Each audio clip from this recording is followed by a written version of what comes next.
Hi everybody, welcome back to another edition of Collecting Canadian Cavalry and Armour. Today we're going to look at something a little bit different. Actually, we're going to combine two different topics into this episode, so just stick with us. First thing we're going to look at is what I call Canadian Armoured Corps silks.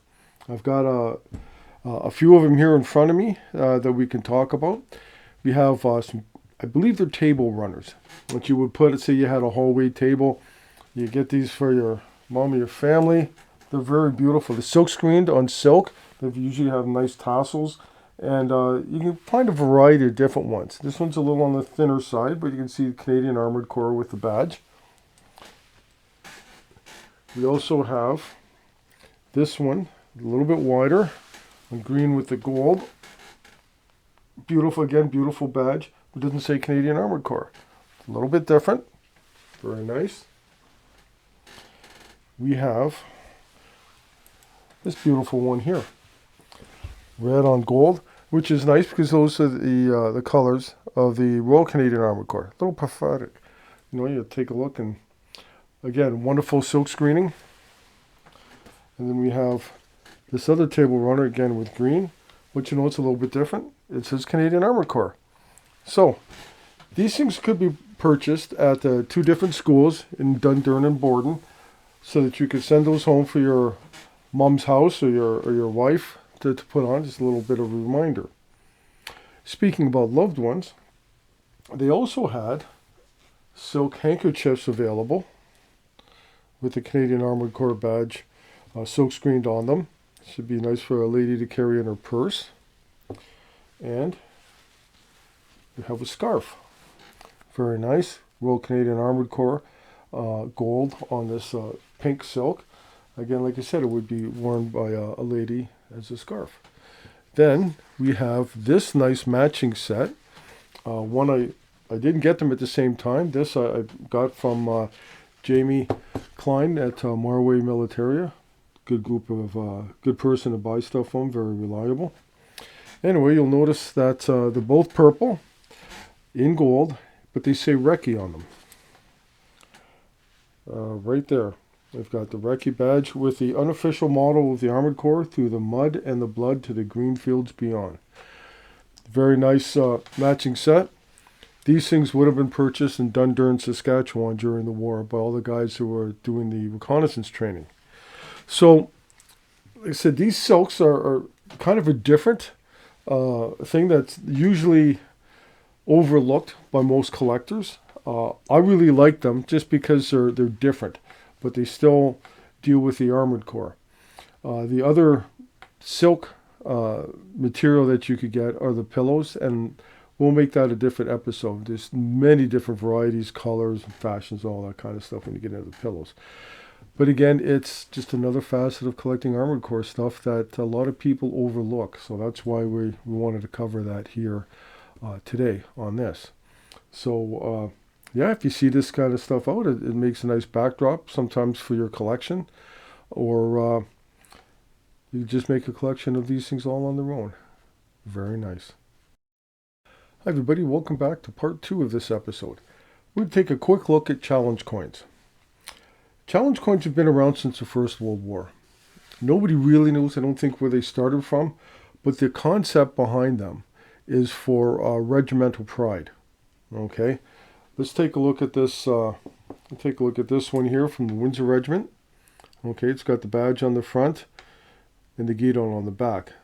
The idea behind the challenge coin is each person in the regiment would carry one. If you met a fella in a bar, well, we'll just say in a bar, and you're having a couple of beverages, enjoying the company, if the person you're with pulls out his challenge coin and lays it on the bar, you have to pull yours out in matches. He challenged you, and if you're up to the challenge, he owes you a drink. But if you go, oh, I forgot my coin at home, then you owe him one. So be careful. If you're going to pull out your challenge coin, make sure you have a few extra dollars in your pocket in case you lose. So we can break challenge coins down into really 4 different categories. We have presentation coins that are given by a commander as a reward for a job well done, maybe something that wouldn't be part of the honors list, the medal or something like that. Now we've got this unique one right here, which is the Chief of the Defense Staff's coin. This one was for General Walter Ninchuk, ex-Armored Corps guy, and he's currently the Colonel Commandant of the Corps, so this fits right in here. Then we have regimental coins. As I said, we have one from the Windsor Regiment. I've got one here from the 1st Hussars, and LFCA CIMIC. Now the reason I call CIMIC, I was a CIMIC operator in Afghanistan, so I've got a couple of those. We're just keeping those in the collection. We have this unique one here, which is to the Windsor Regiment from the band. We'll take a closer look at all these in a minute. Then you get tour coins. Make sure you say that right, tour coins. So we've got this one from the Royal Canadian Dragoons Battle Group in Bosnia, 94-95. I got that one when we were there with them. We have the CIMIC Afghanistan tour coin, Task Force Commander's coin from Task Force 308. Then we go over here to some of the commemorative coins, and these are from the Armored Corps School, and this commemorates the purchase of the Leopard 2 and the 75th anniversary of the Royal Canadian Armored Corps. And then we have just another RCAC one with tank on the back. Now, every once in a while you get gifted a coin.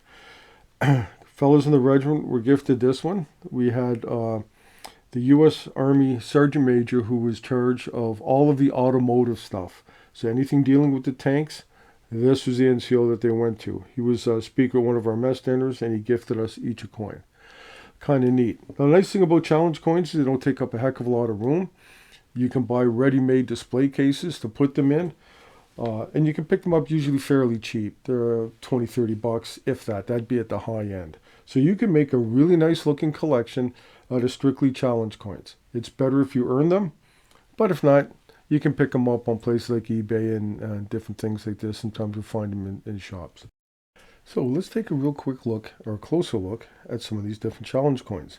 Now, one thing you'll notice, we have some that are all base metal, some that have base metal and enamel, and then some that are all enameled, like this beautiful 1st Hussars coin.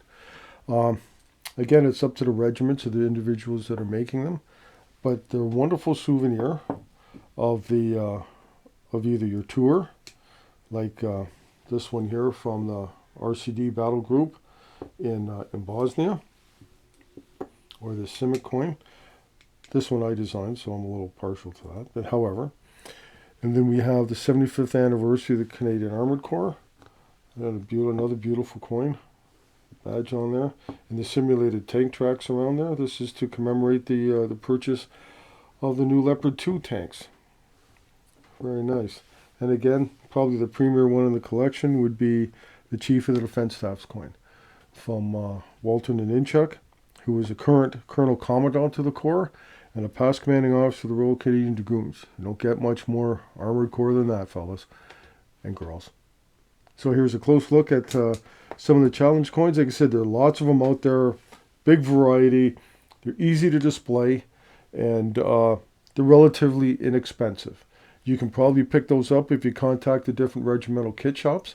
They'll probably be happy to sell you a coin. Same with the Royal Canadian Armored Corps School kit shop. That's where I picked up these three from here. Again, most of them will be more than happy to help fill out your collection. So everybody, I hope you enjoyed today's episode. Kind of a little bit different stuff. You know, the silks, like I said, really neat to collect. I mean, I like picking them up. Problem is, sometimes they're hard to display. And we talked about challenge coins. A lot of challenge coins out there seem to be very, very popular with a lot of regiments, a lot of different outfits. So you can make a really interesting collection and a nice looking one just with silks and challenge coins. Like I said, there's so many things to collect in Canadian Cavalry and Armour. So I'm going to wish you happy collecting.